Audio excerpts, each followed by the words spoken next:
Assalamualaikum warahmatullahi wabarakatuh. Semangat pagi anak-anak ibu. Kembali lagi pastinya dengan Ibu Bella Pratiwi. Pada pembahasan kali ini yaitu pada part terakhir sifat koligatif larutan. Yang mana yaitu sifat koligatif larutan elektrolit. Sebelumnya pertama kali di part pertama kita membahas sifat koligatif larutan non-elektrolit. Selanjutnya ini yaitu tentang yang larutan elektrolitnya. Masih ingat dong apa yang disebut dengan larutan elektrolit, apa itu contoh-contohnya, dan apa singkatan-singkatan biasa yang digunakan di larutan elektrolit, sehingga dia menggambarkan bahwa ternyata senyawa atau zat itu merupakan larutan elektrolit. Oke, kita akan review sedikit di part pertama apa itu larutan elektrolit. Larutan elektrolit yang mana merupakan di dalam pelarutnya mempunyai kemampuan untuk mengion. Hal ini mengakibatkan larutan elektrolit mempunyai jumlah partikel yang lebih banyak daripada larutan non-elektrolit pada konsentrasi yang sama. Itu bedanya ya, beda larutan elektrolit dan non-elektrolit. Kalau larutan elektrolit ini, singkatan yang biasa Ibu gunakan di bab atau di part pertamanya yaitu ABG, asam, basa, dan garam. Itu untuk larutan elektrolit, sedangkan larutan non-elektrolit yaitu GUA atau gua, glukosa, urea, serta alkohol. Itu ya, larutan elektrolit ini adalah larutan yang dapat menghantarkan arus listrik, sedangkan non-elektrolit dia tidak dapat mengantarkan arus listrik. Itu bedanya juga. Selain itu juga si elektrolit ini dia harus diionkan terlebih dahulu sehingga dia memiliki partikel yang lebih banyak walaupun dengan konsentrasi yang sama dibandingkan dengan larutan non-elektrolit. Ini contohnya nih, kita lihat nih. Larutan 0,5 molal glukosa dibandingkan dengan larutan 0,5 molal garam dapur. Ini larutan ya. Untuk larutan glukosa dalam air, jumlah partikel konsentrasinya tetap, yaitu 0,5 molal. Ini si glukosa merupakan larutan non-elektrolit. Sedangkan si garam dapur atau natrium klorida itu merupakan larutan elektrolit. ABG tadi, asam, basa, garam. Untuk larutan garam dapur, NaCl itu kita ionkan dulu menjadi Na+ ditambah dengan Cl-. Karena terurai menjadi dua ion ini. Ini ada ion yang pertama, Na+, dan ini ada ion yang kedua, Cl-. Maka konsentrasi partikelnya menjadi 2 kali semula. Yang 0,5 kita kalikan 2, sehingga hasilnya 1 molal. Lebih besar kan larutan garam dapur konsentrasinya konsentrasi molalnya dibandingkan dengan si glukosa. Oke, padahal sama-sama 0,5 molal awalnya. Itu bedanya. Ini konsentrasi partikelnya ya, beda. Sifat koligatif larutan elektrolit, ini ada faktor Van Hoff, ini pembedanya salah satunya ya. Dalam penggunaan rumus ada I atau faktor Van Hoff, yang mana itu adalah faktor yang membandingkan jumlah ion dari larutan elektrolit terhadap jumlah molekul dari larutan non-elektrolit. Itu bedanya. Jumlah ion larutan elektrolit itu apa maksudnya? Ini dia yang melambangkan faktor Van Hoff itu.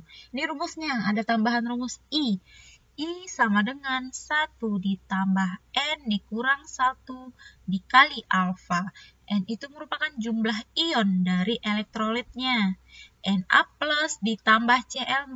Na+ memiliki 1 ion, Cl- memiliki 1 ion, sehingga jumlahnya ada 2 ion. Alfa itu adalah derajat ionisasi elektrolit. Untuk elektrolit kuat, itu jumlah alfanya adalah 1. Oke. Alfa, ini ada rumus lagi, itu ada jumlah ion yang terurai per jumlah mol mula-mula untuk si alfanya sendiri jika alfanya tidak diketahui di dalam soal. Yang menjadi ukuran langsung dari keadaan atau kemampuan untuk mengion adalah derajat ionisasinya tadi nih, yang menjadi keadaan langsungnya atau faktor utamanya. Besarnya derajat ionisasi dinyatakan sebagai, ini rumusnya tadi ya, jumlah mol zat yang terion per jumlah mol zat mula-mula. Untuk larutan elektrolit kuat, derajat ionisasinya adalah mendekati 1. Sedangkan untuk elektrolit lemah, harganya itu berada antara 0 dan 1 ini. Kalau misalkan dia lemah, itu 0 dan 1. Berarti 0, sekian mencapai 0,99. Berarti sebelum 1 ya. Atas dasar kemampuan ini, maka larutan elektrolit mempunyai pengembangan di dalam perumusan sifat koligatifnya. Nih, untuk kenaikan titik didih, itu delta TB, M dikali KB dikali I. I ini rumusnya kan 1 ditambah N kurang 1 alfa. Ini sama seperti biasa, W ini massa ya, atau wake bahasa Inggrisnya. N itu adalah jumlah mol dari larutan elektrolitnya. Ini titik bekunya, rumusnya M kali KF dikali I. I ini adalah 1 ditambah N kurang 1 alfa. Tekanan osmotik juga pakai I di sini. Apakah tekanan uap juga? Tekanan uap juga, ya. Jadi untuk rumus keseluruhannya ada 4. Delta P tekanan larutan tekanan uap jenuh, itu X dikali P0 dikali I. Delta TF itu KF dikali M dikali I. Delta TB KB dikali M dikali I, di sini ada pembedanya I. V juga kayak gitu di osmotik ya. Ini menyatakan bahwa dia termasuk dalam larutan elektrolit. Ada hukum Van Hoff dalamnya. Kita coba lihat contoh soalnya. Di sini dikatakannya, hitunglah kenaikan titik didih dan penurunan titik beku dari larutan 5,85 gram garam dapur dengan MR 58,5 dalam 250 gram air. KB air itu 0,52 dan KF air itu 1,86 karena ada dua yang ditanyanya itu adalah titik didih dan titik beku, maka konstantanya juga ada 2. Yang pertama itu kita ionisasikan dulu si garam dapur karena dia merupakan larutan elektrolit, dia merupakan bagian dalam garam. Kita ionisasikan, NaCl terionisasikan menjadi Na plus ditambah Cl min. Jadi jumlah ionnya ada berapa? Koefisien Na berapa? 1 kan? Koefisien Cl berapa? 1. Berarti ada 2 ion. Makanya jumlah ionnya N-nya ada 2. N itu dimasukkan ke dalam rumus Van Hoff. Delta TB sama dengan M dikali dengan KF dikali dengan I.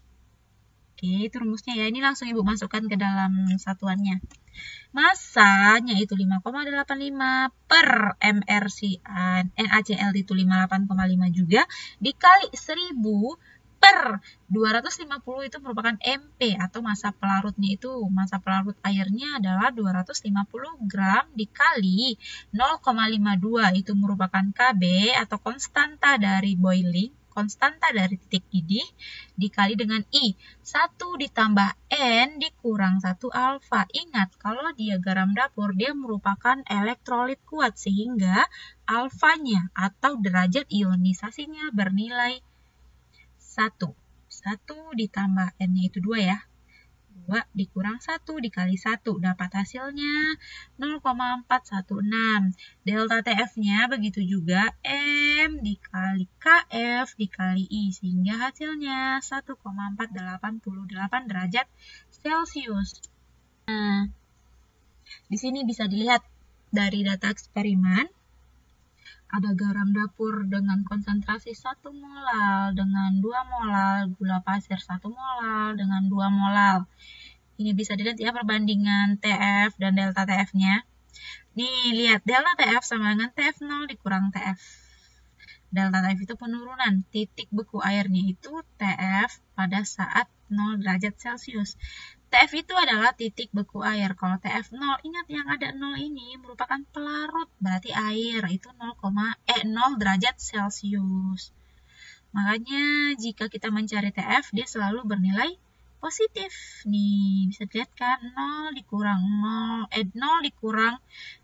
min 5, 5, 0 dikurang min 10, 10, begitu seterusnya. Ini ada grafik hubungan antara M dengan delta TF, ada persamaan linearnya.